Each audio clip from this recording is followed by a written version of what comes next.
তোমরা সবাই কেমন আছো? আশা করি সবাই খুব ভালো আছো, আর আমিও খুব ভালো আছি। আর আজকে এই এখন প্রায় 4:30 বাজে, এখন থেকে আমি আমার ব্লগটা শুরু করছি।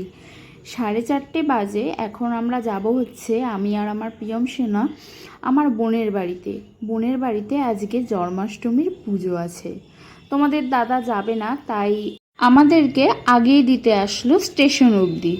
আর স্টেশন থেকে বোনের শ্বশুর বাড়ি 8 ঘন্টার দূরত্ব। ওরে বাবা, ওরে বাবা, টুকুন দাও, টুকুন নাকে নাকে। চলো। আমাদের দাদা এতটা আদর করছে কারণ আমরা পরের দিন সকালবেলা আমি যাব হচ্ছে বোনরা যেখানে থাকে, অ্যাকচুয়ালি বোনের বর যেখানে চাকরি করে সেখানে আমরা বেড়াতে যাব আমি আর প্রিয়ম। আর এই যে বোনের বাড়িতে চলে এসেছি। বোন এইদিকে এই যে বোনের ছেলেকে কৃষ্ণ সাজিয়ে নিয়েছে, আর এইদিকে জন্মাষ্টমীর যত আয়োজন সব বোন রান্না করছে, কি কি ওর গোপালকে জন্মদিনে খাওয়াবে।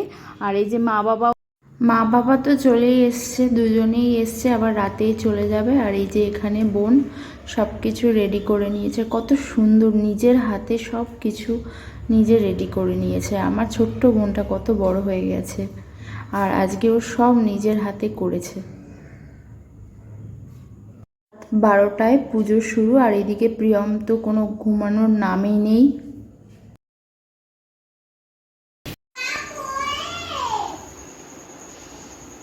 নুনি চূড়া নাম রাখে যতে গবু ফিনি,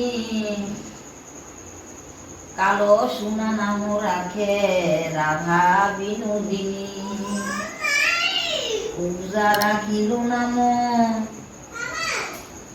পতিত পাবন হরি,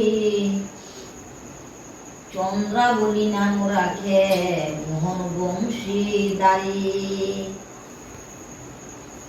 অনন্ত রাখিল নাম অন্ত না পাইয়া, কৃষ্ণ নাম রাখে গর্গ, কৃষ্ণ নাম রাখে গর্গ দেনেতে জানিয়া। কর্ণমুনি নাম রাখে দেবচক্র পানি, বনমালী নাম রাখে বনের হরিণী। গজহস্তি নাম রাখে সিংহ, ধ্রুবলোকে নাম রাখে। পুজো হয়ে যাওয়ার পর আমরা সকালবেলার এই যে এখন হচ্ছে সকালবেলা প্রায় 5:45 বাজে। এই যে সবাই এখন রেডি হয়ে গেছে। আমার ছেলেটা কালকে সারা রাত ঠিকমতো ঘুমায়নি, আর আমি আর আমার বোন সারা রাত গল্প করে গেছি, একটুও ঘুমায়নি। ভোর 5টায় উঠতে হবে, জানি আমাদের ট্রেন ধরতে হবে এর জন্য। আর এই যে আমরা এখন রেডি হয়ে নিয়েছি, এখন আমরা বেরিয়ে যাব। আমরা যাব হচ্ছে বীরভূম। আর এই যে এখন যাব হচ্ছে বোনের বাড়ি থেকেই আমরা বেরিয়ে যাব ব্যান্ডেল স্টেশনের জন্য। বোন ওরা বাড়িতে একটা টোটোওয়ালাকে বলে রেখেছে, টোটোওয়ালা চলে আসবে, আর টোটো করে এই যে এখন আমরা যাচ্ছি ব্যান্ডেল স্টেশন। বোনেদের বাড়ির একদম কাছেই, মানে একদম ওদের বাড়ি যেহেতু কল্যাণী মাঝের চর, ওখান থেকে ব্যান্ডেল স্টেশনটা একদমই কাছে পড়ে, তাই আমরা একবারে ব্যান্ডেল স্টেশনেই চলে যাচ্ছি। আর ওখান থেকেই ট্রেন ধরে বীরভূমের দিকে যাব। আমরা যাব বীরভূম সিউড়ি স্টেশন, কারণ বোনের বর ওখানেই চাকরি করে, আর ওখানেই ওদের কোয়ার্টার আছে, আমরা ওখান যেয়েই থাকি।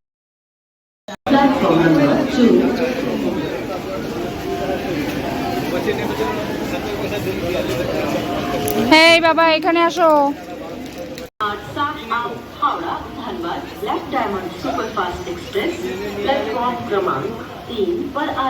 ব্যান্ডেল থেকে আমরা তো ট্রেনে উঠে গেছি, প্রায় 3 ঘন্টার রাস্তা, মানে সময় তো একদমই থেমে থাকছে না। আমরা সত্যি ট্রেনের মধ্যে বসে বসে খুবই বোর ফিল করছি, কি বলবো। আর বোনের ছেলের সাথে যেহেতু ওর বাবা আছে, তাই ওকে ধরার মানে ওকে মেনটেন করার মতো ওর বাবা আছে, কিন্তু আমার ছেলের সাথে যেহেতু আজকে ওর বাবা নেই, কিন্তু খুব মুশকিল হচ্ছে। বারবার বলছে বাড়ি যাব। ওর আর ভাল লাগছে না ট্রেনে। প্রথম 1-1.5 ঘন্টা ঠিকঠাকই ছিল, কিন্তু এখন যত সময় যাচ্ছে ওর আর ভাল লাগছে না। আর এই যে এইদিকে এখন বাদাম ছোলা মাখা খাচ্ছে আমার ভাইও আমাদের সাথে যাচ্ছে। আর ওই যে এখন ট্রেনের জানলা দিয়ে পিয়মবাবু বাইরেটুকু দেখছে, মানে ওকে এখন রাখাটাই খুব মুশকিল হয়ে গেছে। কতক্ষণে যে আমাদের গন্তব্যস্থান আসবে সেটার জন্যই আমরা সব ওয়েট করে আছি। এই যে আমার বোনের ছেলে, বোনের বর সব একসাথে রয়েছে।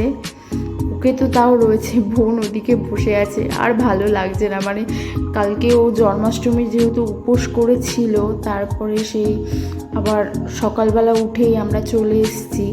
যেহেতু বোনের বরের ডিউটি জয়েন করবে, তাই আমরা তাড়াতাড়ি করে সকালবেলায় চলে এসেছি। না হলে আমাদের সন্ধ্যে 6টায় ট্রেন ছিল, আমরা সন্ধ্যে 6টাতেই আসতাম। এখন এই যে তাড়াতাড়ি করে যাচ্ছি, কতক্ষণে মানে রাস্তা পার হবে আমি জানি না। যারা আমার চ্যানেলে নতুন তারা অবশ্যই চ্যানেলটি সাবস্ক্রাইব করে দেবে, লাইক করবে, কমেন্ট করবে আর অবশ্যই শেয়ার করবে। দেখতে দেখতে এই যে আমাদের ট্রেন চলে এসছে আমাদের গন্তব্যস্থান। আর আমাদের গন্তব্যস্থান হচ্ছে সিউড়ি স্টেশন। আর এই যে ওইদিকে হচ্ছে বোন আমার ছেলেকে নিয়ে আগিয়ে যাচ্ছে, আর আমিও আস্তে ধীরে যাচ্ছি। আমরা টোটো ধরে ওদের কোয়ার্টারে এখন যাব। আজকের মতো এখানেই ব্লগটা শেষ করছি। সবাই ভালো থাকবে, সুস্থ থাকবে।